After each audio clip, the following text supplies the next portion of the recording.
The lynx is back in Scotland. Unfortunately, not for long. As you can see, winter is in absolute full swing. And although the year has just begun, we've already got some very interesting news from Scotland. 4 lynx have been introduced less than legally, 2 of which have been caught already.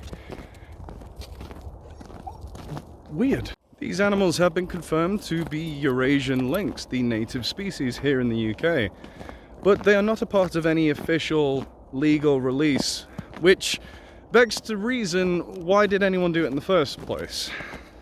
Similar to how beaver reintroductions only came about via the illegal introduction of animals that people kept captively, perhaps that's what they were trying to do here.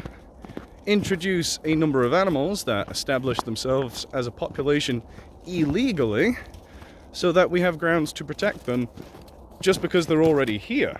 And then from there, have legal releases. Because it's no surprise the media is blowing this out of proportion. 4 cats, native species, being introduced into the countryside is being treated like 4 lions have been introduced.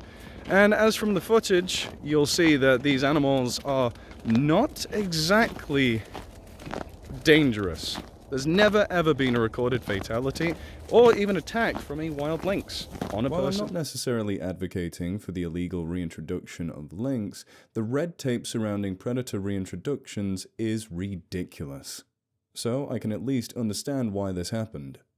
I would also not advocate for these specific animals being reintroduced, as these are tame individuals. You would want animals that have been fully trained in how to hunt in a natural setting. And whilst these animals are tame animals, they shouldn't have been introduced into the wild because they're not fit for it. People are allowed to release millions upon millions of non-native game birds just for fun, as opposed to any ecological importance. It completely boggles the mind, and that gets no media coverage. But here's a really cool thought. Imagine in a few years' time, these animals that have been caught, that were roaming wild in Scotland, have cubs that are trained up naturally to be fit for a wild release. How romantic and awesome would that be? That the lynx released illegally give way to lynx that are released legally and given full native status. I think that'd be really cool. At the time of recording this, 2 lynx are still at large, but they will likely be caught very quickly. And while some are saying that this will have a detrimental impact on the legal case for reintroduction of lynx to the UK, one thing is for certain. This is sparking real conversation about this animal, an animal that many had no idea ever existed here to begin with.